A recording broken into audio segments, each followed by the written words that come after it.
Après l'avoir laissé en plan avec une grossesse, il est revenu pour réclamer son enfant et a tenté de manipuler son chemin dans sa vie. Mais ce qui s'est passé ensuite vous choquera. Salut les amis, aujourd'hui nous vous présentons un autre film incroyable qui vous tiendra en haleine. C'est à la fois éducatif et fascinant, mais avant de plonger, n'oubliez pas de vous abonner pour plus de films captivants de notre part. Ce film commence avec un homme d'affaires nommé Monsieur Frank, qui est entré chez lui pour un moment. Quelques minutes plus tard, il est sorti pour une autre réunion que son chauffeur l'a conduit. Le lendemain, pendant que le gardien profitait de ces moments d'excitation, il se tourna pour voir sa fille, Wana, qu'il avait soutenue pour ses études, enceinte. Elle lui a supplié alors qu'il restait figé de choc pendant un instant. La cuisinière de la maison, Elena, supplia le père de Wana de l'accepter au moins, mais il refusa. Il commença à l'insulter et la chassa de la maison. Bien qu'elle ait été blessée, il n'en avait rien à faire. Lorsque son patron, Monsieur Frank, vint voir comment le père de Wana la traitait et vit qu'il l'avait renié, Monsieur Frank l'emmena à l'hôpital pour un examen. Plus tard dans la journée, Monsieur Frank informa le père de Wana de son état de santé, mais il refusa de la voir. Au fil du temps, Frank observa la situation déchirante et décida d'intervenir. Des semaines plus tard, Wana revint de l'hôpital et son père refusait toujours de l'accepter. Monsieur Frank ordonna à Elena de l'héberger et elle resterait là. Cette nuit-là, Monsieur Frank observa Wana rester dehors et il ressentit sa douleur. Le lendemain matin, le père de Wana insista pour qu'elle parte, mais Monsieur Frank intervint. Leurs voix fortes le réveillèrent. Monsieur Frank fit comprendre au père de Wana que la jeter dehors n'était pas la bonne solution. Il argumenta qu'il devrait poser les bonnes questions.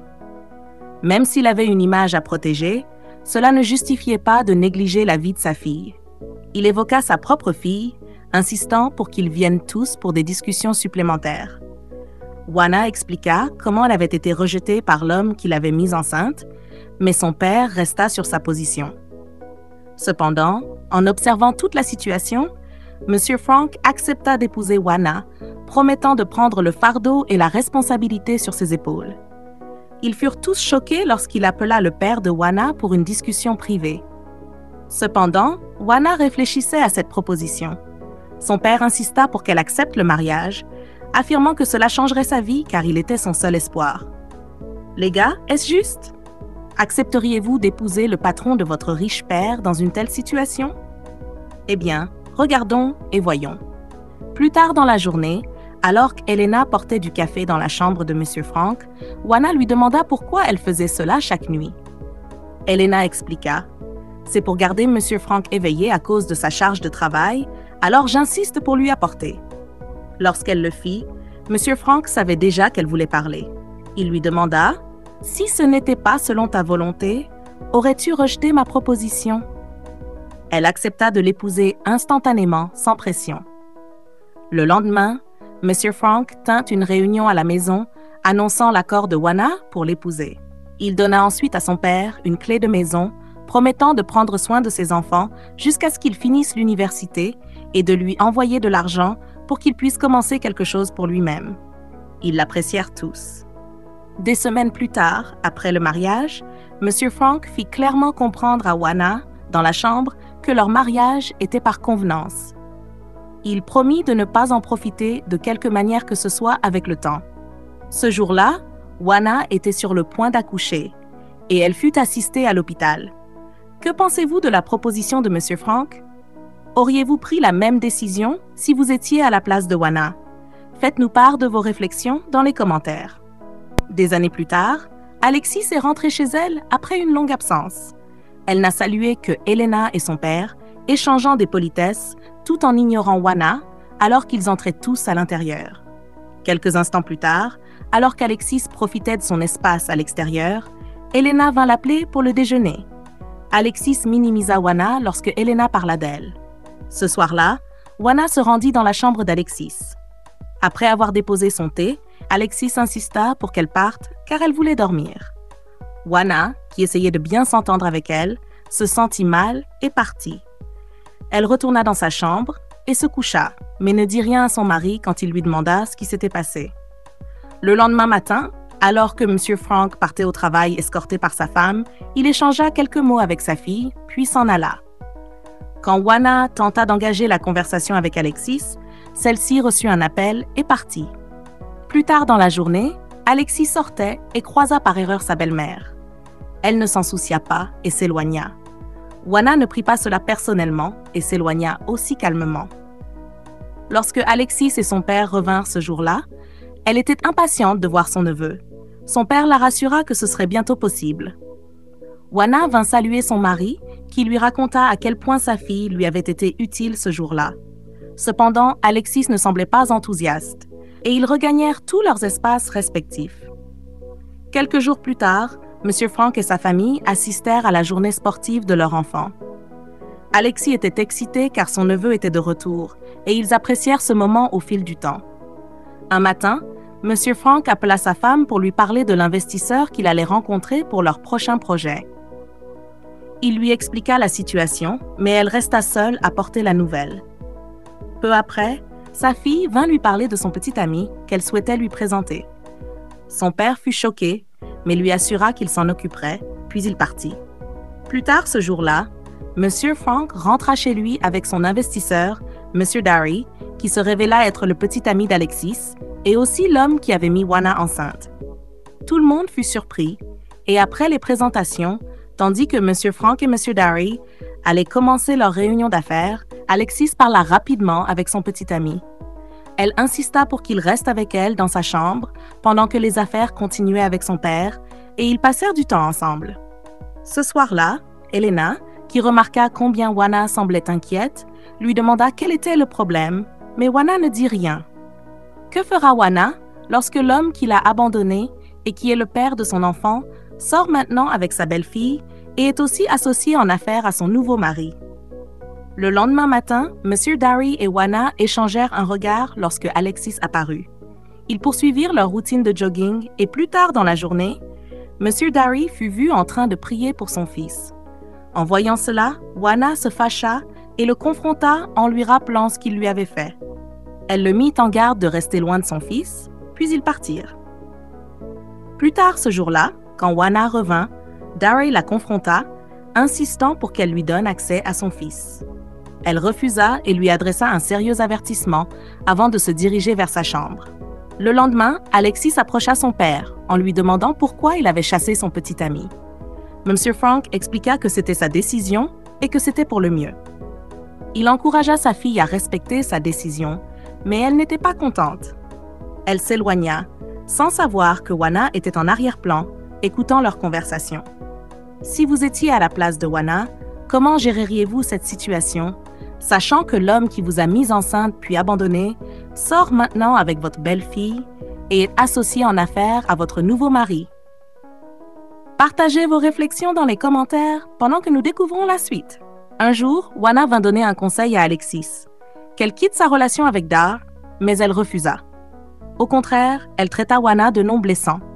Son père, qui se trouvait à proximité, écoutait sans rien dire. Juana partit alors, honteuse. Quels seraient les mots justes à adresser à Alexis et Juana à ce moment-là pour rétablir la paix? Cette nuit-là, après qu'Alexis eut fini de parler avec son petit ami, qu'elle promit de revoir, Juana vint lui déposer de l'eau. Alexis lui fit clairement comprendre qu'elle voulait qu'elle reste loin d'elle, alors Juana partit discrètement. Au milieu de la nuit, Dar envoya un message à Juana pour la rencontrer le lendemain à une adresse précise. Elle supprima le message et retourna se coucher. Le lendemain matin, Elena exprima son inquiétude à propos de Juana et combien son mari était préoccupé parce que Juana restait très réservée. Mais Juana insista qu'elle allait bien et partit. Elle se prépara ce jour-là et sortit. À son retour, elle appela l'enseignant de son fils et donna pour instruction que personne ne devait voir son fils sans l'approbation de son mari ou d'elle-même. Ce jour-là, Dar vint voir Juana, l'appelant par des noms doux, mais elle le réprimanda. Il clarifia ses intentions. Il était là pour elle et pour son fils. Alexis n'était qu'un outil qu'il utilisait pour avancer. Juana lui fit comprendre que son plan ne marcherait jamais. C'était une affaire sérieuse entre eux. Elle le chassa de la maison. Pendant qu'il partait, Elena se demanda ce qui se passait. La nuit suivante, Juana insista auprès d'Alexis que Dare n'était pas la bonne personne pour elle. Elle expliqua que la mère d'Alexis était décédée bien avant qu'elle n'épouse son père. Alexis croyait que Juana était responsable de la mort de sa mère. Juana raconta alors à Alexis sa relation avec Dare et comment il l'avait abandonnée quand elle était enceinte, ce qui avait poussé M. Frank à insister pour l'épouser. Alexis ne la crut toujours pas, la traita indirectement de nom et lui dit de prévenir son père avant de croire quoi que ce soit. Cette nuit-là, M. Frank demanda à sa femme si tout allait bien. Elle répondit oui et alla se coucher. Les amis, comment peut-on faire comprendre à Alexis la vérité dans ce que Juana dit avant qu'il ne soit trop tard? Voyons combien de temps ce secret peut être gardé. Un jour, Juana appela Dare pour lui proposer un rendez-vous à son hôtel, mais au lieu de cela, elle lui envoya une autre adresse pour leur rencontre. Lorsqu'ils se rencontrèrent, Juana, tendue, commença à accepter tout ce qu'il disait, reconnut ses torts et apprécia les efforts de son mari. Elle voulait arranger les choses. Dare dit qu'Alexis ne lui posait pas de problème, mais qu'il avait besoin de l'approbation de Juana pour continuer, ce qu'elle donna. Puis, il partit. Juana enregistra toute leur conversation et la joua à son mari ce jour-là. M. Frank lui donna la chance de renouer avec le vrai père de son enfant, mais elle refusa. Elle dit qu'elle avait seulement évoqué cela pour protéger Alexis. Elle lui assura qu'elle resterait avec lui jusqu'au bout. Le lendemain, M. Frank convoqua une réunion très importante et invita Dare. Juste dans le salon, après qu'Alexis ait accueilli son petit ami, Juana apporta un document que M. Frank donna à Alexis et Dare pour qu'ils examinent. Alexis minimisa tout et ne croyait toujours pas, mais son père lui ordonna de s'asseoir et de laisser la vérité éclater. Après que M. Frank eut parlé, Dare ne put rien dire. Quand l'enregistrement fut joué, Alexis fut bouleversé et alla dans sa chambre. Dare admit toutes les accusations et insista pour ne pas partir sans son fils, accusant M. Frank. Ce dernier lui répondit qu'il devait d'abord régler les problèmes avec l'entreprise et ses propres affaires avant d'en parler, puis il le frappa au fil du temps. Plus tard, cette nuit-là, Juana alla porter à manger à Alexis, mais cette dernière refusa d'ouvrir la porte à cause de sa désobéissance concernant Dare. M. Frank ouvrit la porte et entra avec sa femme et Elena, exprimant leur inquiétude pour Alexis. M. Frank aborda le sujet en suspens, expliquant qu'il n'avait jamais trompé la mère d'Alexis. Alexis demanda pardon et ils vécurent tous ensemble en paix et en harmonie. La morale de ce film est la suivante. La confiance et l'honnêteté sont la base de toute relation. Évitez de tirer des conclusions hâtives sans connaître toute la vérité. Et souvenez-vous que le pardon et la compréhension peuvent guérir même les blessures les plus profondes. Merci d'avoir regardé les amis. N'oubliez pas de liker, partager vos impressions et bien sûr de cliquer sur le bouton s'abonner pour plus d'incroyables films nigérians populaires de notre part. À bientôt dans notre prochaine vidéo.